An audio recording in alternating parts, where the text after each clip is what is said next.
Hey guys, let's talk about the Olight S1A. This is a replacement for the S15, which was taken off the shelves, I believe, this winter. I own the S15, and actually it's a really disappointing light. Its run times are just really bad compared to the other lights on the market, especially considering the price. So Olight pulled it, and it looks like they made a complete and total redesign, and have actually come up with a fairly impressive product. There's some really good things I like about this, some things I'm not so hot about, but I wanted to show this, for your, when you guys are out there trying to buy something and figure out what you want. It's always good to have options to compare, so I want to show you this, the good, the bad, and the ugly, so that when you buy, you can make a great decision. So what we have here is a flashlight that takes a single AA battery, and it can take rechargeable batteries, the nickel metal hydrides, alkalines. It can take lithium primaries, such as like the Energizer lithiums, and this does come with an Olight branded lithium battery, and it can also use 14500 lithium rechargeables. So you have basically 4 different types of batteries that you can use in this. It uses the XML2 LED, IPX8 waterproof standard. You're talking 1.5 meters impact resistant, 118 meter beam distance. Now, modes and runtime are very tricky for this light because it has a lot of weird step downs and all that. So, it's kind of confusing. So you really should check this out and check out the stats and see for yourself, because it is kind of hard to explain. Now, you're going to get different performance depending on what kind of battery you run. Now, for example, when you run a 14500, hopefully we can see here, on the bottom number, it says that your turbo is going to be 600 lumens, but you see it says 1 plus 60 minutes. And you see that there's a 300 lumens next to the 600. Now what happens here is this light will run for 600 lumens for 1 minute, then it will step down to 300 lumens, then it will run for 60 minutes. So, kind of odd. Now, same thing goes with high. You see you have a 220 and a 110, meaning it starts at 220 and then drops down, and you have different numbers for lithium and alkaline and rechargeable. I'm sorry, I'm zoned out there for a second. So for example, with the rechargeable, you have 100 plus 10 minutes. You're going to get 100 minutes at the 220. It's going to step down, and then you're going to get 10 minutes. So some really kind of weird performance there. But the good thing is it's very good to tell when the light is low. For example, when you are using the rechargeables, you have 100 minutes, and then the light does a hard step down, and then you have about 10 minutes left. So, and when I was running this for kind of my runtime test, I did notice that it did do that, and did it fairly accurately. Now, I didn't reach any of the runtimes in the instructions here, but they were all pretty close. They were within 10 minutes of what they advertised, so I consider it pretty fair. So that is a positive. And I also tested all the lumens and found them to be very accurate as well, using the ceiling bounce method. So overall, I found the advertising to be accurate and not exaggerated. Those weird kind of jumps are a little bit weird, but they are kind of to your benefit, because you will know when the light is getting low. So moving on, construction. This has a magnet in the rear, so you can stick this to your car, your fridge, side of your gun safe, whatever you want. So you do have that option.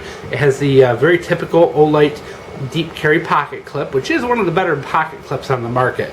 I do got to say, it's a nice strong clip, and it holds very well in the pocket, and it's a deep carry, so it carries pretty much right up to the lens.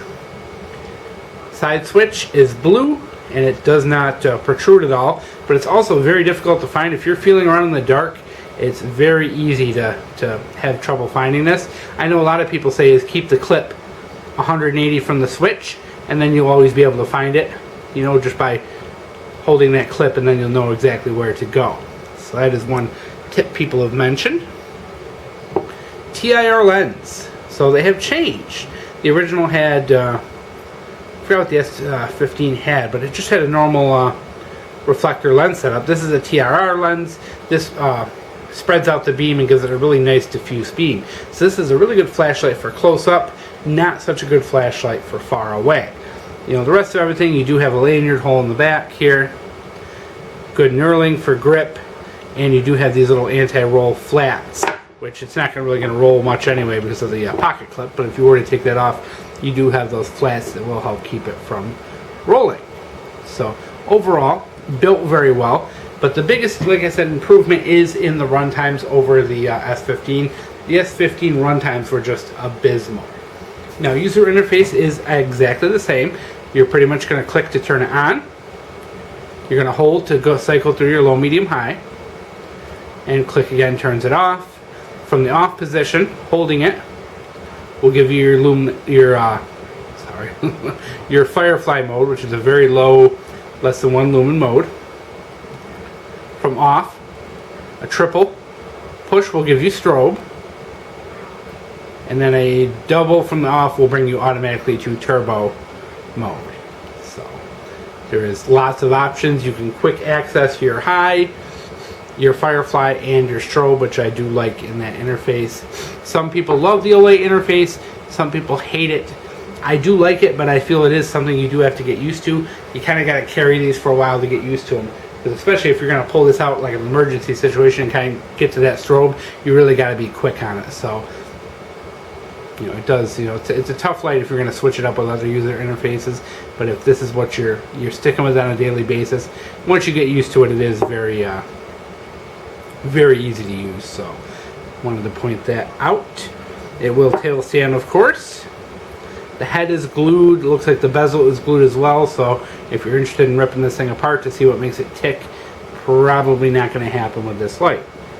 So there it is, guys, the Olight S1A. It's a huge improvement over the S15. I definitely have to say, performance-wise, this thing gets, you know, much better run times. And I did compare this with some other lights, and if you want to check out my review on the budgetlightforum.com, which I'll put a link to, you can see that this actually had pretty good performance compared to some of the lights I compared it to, which are the Olight, or I'm sorry, the ThruNite Archer 1A, which is a much longer light. You can see. Compared it to the Thorfire TG06, once again a much bigger light. These Olights really are pretty economical when it comes to size. And then the ThruNite T10T, which is actually what I'm carrying nowadays. I'm really digging this light quite a bit. But yeah, you can see this is the smallest of the bunch, so if size does matter to you, Olight is definitely worth considering. Performance-wise, these all did fairly well. Of course, the Thorfire is a little outclassed here, but the Thorfire is, you know, pretty much like a $15 flashlight, versus the rest of these are $30 plus, so I don't expect it to be very competitive. They all take 14500s, AA's, and all that. So altogether, performance-wise, you know, it did perform pretty well in line with the ThruNites, and I also tested it versus a couple other AA's that I have, and it, you know, it sits right in the pack. You know, the big thing is that 600 lumen turbo with the 14500. There's nothing else really out there that's going to touch that, but the downfall is you only get it for 1 minute.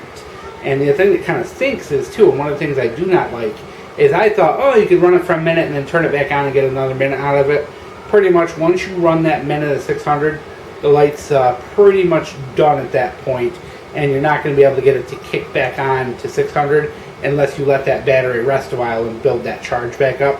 So it's not like you can just boom, get a minute of 600, shut it off, get another minute of 600. You're going to have to let that battery recuperate a little bit if you're going to do that again, and that does take a little time. So that was a bit of a disappointment, but other than that, you know, the 300 lumens is still very competitive with everything else out there, and the 14500 and the run times were decent. It's a huge improvement over the S15. Olight really did a really good job redesigning it, and I really like their choice of the TIR lens when it comes to small pocket flashlights. I typically use them for up close, and I think the TIR is nice and appropriate for this. It's got a really nice, pleasant beam. It's a really nice, cool white.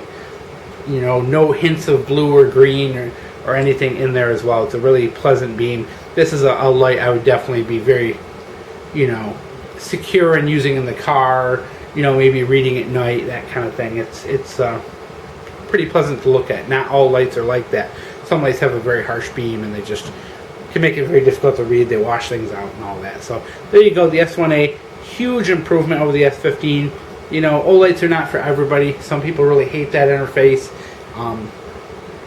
like I said, I'm kind of ambivalent towards it, but it definitely carries very well. It's a great size, and it's got pretty comparable performance to the competition.